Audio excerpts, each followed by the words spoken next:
It's not your cover. It's not the title. It's not the price point. It's not even your writing. The reason most self-published books die in silence is discoverability. And discoverability is not something that happens to your book. It is something you engineer before you ever hit publish. I'll be honest with you, because I always am. I always tell my authors, self-publishing is not the path I recommend first. In fact, I actually don't like the word, okay? But if you're already on that path and it's the right path for the specific goal, then I'm going to help you do it right, okay? So I've talked a lot that self-publishing should be called independent publishing because you don't do it alone, okay? The difference between a book that sells and a one that disappears has nothing to do with the quality of the writing. It has everything to do with how prepared you were before you published that book. Here's what you're dealing with. Amazon hosts over 40 million titles in its marketplace, on top of, by the way, the toothpaste, the toothbrushes, and any other kind of K-beauty products you have. I know I love them, okay? But in 2025, more than 3.5 million books were published. Most of those were self-published, and they were all added to that pile of all those books. In 1 year, so many books get published. The average self-published book sells 250 copies for its entire lifetime. Nearly 90% never even crack 100 copies, ever. If you understand why 95% of books just disappear, it's not because they were bad, it's because they were invisible. And I'm telling you, I am the best person. I would buy every book out there if I could, because I know how hard it is. I believe in it. And here is the problem. When you upload that book and why you're not being discovered, it's if you publish without the discoverability and without the strategy, with no optimization, no title research, no review strategy, no launch moment, this algorithm that really does dominate us will never let your book see the surface to anyone. Not because Amazon's against you. We have to really like them, okay? It's because Amazon surfaces so many books that are already selling, which means if no one has bought your book or you have not had anyone really buy the book in the first week, the algorithm shuts you out because it concludes that no one wants your book. And so it'll stop showing people. How horrible. You worked so hard on this book. Oh my gosh. It's just, come on. Can you imagine just running full force, ready to go, and then you just slam yourself into a brick wall, full speed, thinking that you're going to win against a brick wall. But you know what? You're going to lose. The brick wall is going to make you crash, and understand that unfortunately your algorithm, this amazing, amazing behemoth that we love called Amazon, will also shut you down. And if you understand the algorithm, how to build for it, how to help yourself, get the reviews ready, get keyword research to really map out all of your conversations you're having on all the platforms, get your audience primed to go on launch day, then maybe you've got a shot. So let's let this whole algorithm and your book see the light of day and see more book sales than what you think is possible. Let me tell you about an author that I worked with who published way too quickly, okay? She moves fast, like me. Her audience could not catch up with her. The book was incredible. She had the platform. She thought that they would come to it, right? Because she wrote a book. Do you know they didn't even know she even wrote a book? Okay? Completely backfired. Not because the book wasn't good, but it's because they weren't ready for her and she wasn't ready to tell anyone about the book. So it was such a clash. It was just terrible. She wasn't ready for people not to be ready for her, right?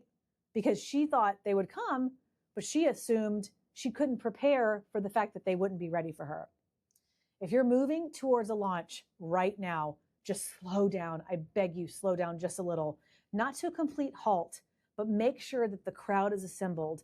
And sometimes it feels like you're just trying to catch waterfall, like a waterfall, right? You're just trying to build and get people going. But before you even open the door, try to get everyone primed and prepped and directed really direct the water, right? You're trying to collect the water, direct the water somewhere where they can actually buy your book, your website, Amazon.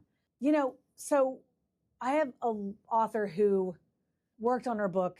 It was a good book, but it had no sales. And it was tragic.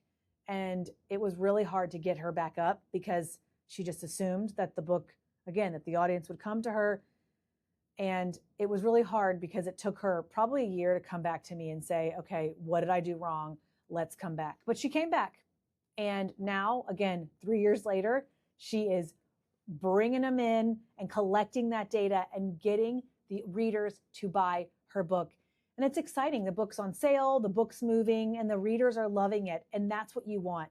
So I get it, because you're thinking, my book launched 2 years ago and it's so lame. I don't want to talk about it. I'm so embarrassed. Like, I hear it all. Okay. I see it and hear it all.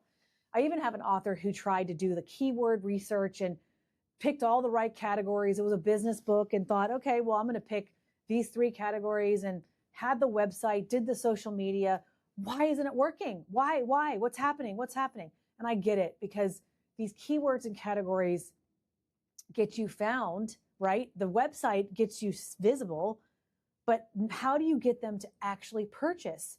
People have to actually want to buy the book, right? I mean, so discoverability is not just about finding it. It's about being chosen and picking the book that really matters and clicking it, not just to the cart, because believe me, if you saw my cart, you would see some crazy stuff. So it's not just discoverability is not just about getting found. It's about helping people choose your book and adding it to cart, and then actually buying it and getting it shipped right to your door, or going to the bookstore. Obviously, we want you to go to that bookstore. So this requires a social proof, right? The reviews. This is why the keyword thing is so important, because if you're matching the keywords on Google with Amazon, then maybe you are going to get better discoverability. There's a thing, though, that like people will start kind of catching on. Oh, I've seen her here. I've seen him here. I've seen this. This is interesting. Wow, the title's cool. So that algorithm really rewards the momentum, but it doesn't create it. So that's why you've got to build all of this data together.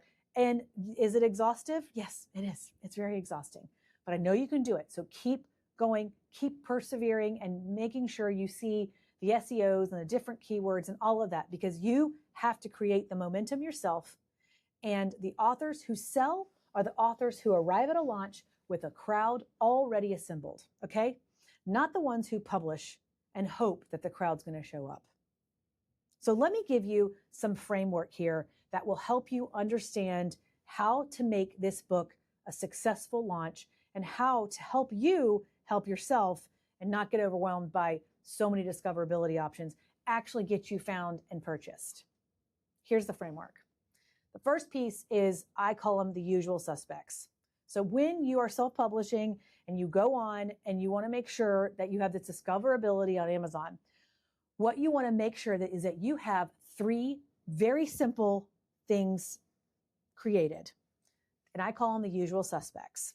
It's the ebook, the hardcover, and the audio. You want all 3 usual suspects confirmed in the actual Amazon sphere. Amazon sphere? Okay, so 3. Figure out a way how to make that audiobook and truly feel like Amazon really will bless you if you have all 3 of those: ebook, audio, and hardcover. Make sure the audiobook is, again, there's all these different theories. Maybe you don't want to launch at the same time, but I truly think having all 3 together really helps. And in fact, let me kind of back up here and say that when you're looking at these usual suspects, another little stage of this situation is to look on your Amazon and make sure your name and your author portal is set up. Like, get your stuff together on there. Like, make sure you have all the key ingredients onto this platform called Amazon.com, because you don't want to have your book come out and not be ready to go when, and I mean ready to go, meaning your author photo, a video of you, all these little things that you can do ahead of time to make sure that your Amazon is connected to your author portal. And this is all online, so you can check that, because it is very important. So, Okay, all the usual suspects and the Amazon author portal. Those are two crucial things before we go into the steps. Okay, step one, category research.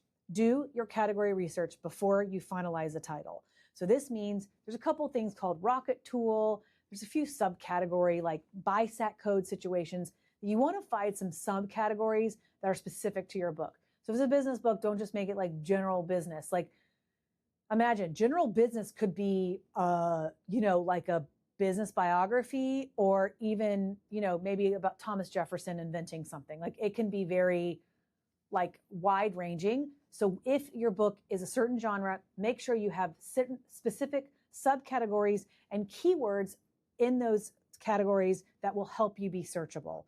And typically this is where you rank them in your top 10. There is 3 that are like the primary ones, but you want to make sure you have really key subcategories. So again, if your book is a dog book and it's fiction, don't make it dog book nonfiction, because that'll make the dog book a category that is completely separate, which would be like about breeders, right? If your book is a fiction book about a dog, I have a great book recommended for you. If you would like one, contact me. If your book is about a fiction dog, it's a completely different avenue than nonfiction. So make sure you find the subcategory where you can realistically rank in the top 10.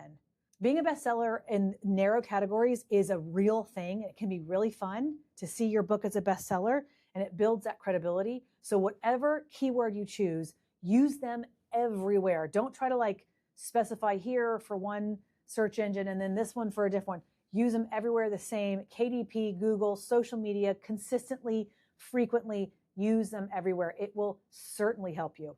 Step 2, build your platform first. Again, you wrote the book, now create the content around it. Build the website, just kind of how I was talking about with getting the author Amazon portal going. Get your website, get social media, make it all consistent, make it easy for yourself. Figure out how to hack all of these systems, because it's a lot. Make sure you have the media presence, and know if you're a writer, get the writing going, get people to post your articles on, if it's a parenting book, put it on parenting.com, figure out ways, find the key people that can help you with these resources like building your website and your social media presence. But give yourself something to distribute on every channel. Make the algorithm work for you, not just Amazon's algorithm. Step 3, here's the deal. After all these things that you're doing, building the platform, setting up everything, make sure you've got reviews on day 1. These reviews are a crucial element to make sure that you have enough of a strategy in place to keep you sustained. And why do 100 reviews matter? If you have 100 reviews, it's almost like it compounds on itself. 100 begets 200, then 400, then 800. You never know what's possible. So just try to get a batch of reviews going, legitimate reviews, okay? Not just some fake, like this is great, thanks. You can get those, but make them legitimate reviews that count, and that will help build that. Reviews really matter. And we can talk about reviews all day long. I'm happy to. Contact me. I will talk to you about reviews and even help you craft these reviews, because it's an important piece of it. So send those advanced reviewer copies, build the launch team, get at least a few of these reviews even verified on day 1. Like if you're trying to get 100 reviews, get 25 of them to be legit purchased through those sites. Again, not just Amazon, because we love Barnes & Noble. You don't want to knock our amazing retailer, book retailer, Barnes & Noble, and bookshop.org. There's so much. So these algorithms notice, the readers notice, both matter. Don't forget these steps. Send to everyone. Strategically make sure that you're following up with them. People will post if you ask them, okay? People will add videos on Amazon if you ask them. Those videos matter, your author portal matters, and these forum reviews really, really help to build your algorithm. This is an important one. This next step is to orchestrate bulk sales. I talk about it a lot because it really does help you when you're not scrambling around, again, building the water, trying to keep the water from leaving the waterfall. Bulk sales are a crucial part of this. So if you have these contacts in your phone and you don't know, how do I even get people to buy the book? I bet you if you have in your phone at least 5 people you could ask them to buy more than 5 books. I bet you do. It's a hard ask, but it doesn't hurt to ask, and they will do it for you. If you ask people, you got to ask them. So again, look at your partnerships, look at organizations. What will you do in trade if they buy more than 10? What if they buy 50? Hey, Sometimes they'll even buy 1,000 if you really ask for it. These move units and volume, and they really help signal the algorithm that things are moving, and you never know, it could build this momentum in a big way. And when you see that momentum building, you understand what's working and you want to keep doing it. You see that it's like helping you. The moment I had as an author, she realized that discoverability was the missing piece and that it wasn't just her. It was that she needed to build momentum for this product that she had. Again, I hate calling it a product, but that is the discoverability is what really makes a difference to build people's confidence. And sometimes if you are able to really see that momentum, it helps compound more momentum. So if you have any questions here, any thoughts, I'm here to help you. It is a big behemoth of a goal to move those units. I don't want you to be a part of the 95% that does not sell, because that is really, really difficult. And I promise you, with my systems, you will sell more than copies than you think. More than 10, more than 1,000. Comment below and I'm happy to help you. Look forward to hearing from you. Understanding what is needed is how to make this bigger impact. So whether you self-publish or not, or do whatever you need to, let me help you. I'm here to do whatever you need to make this book a massive success for you. I'll see you in the next video.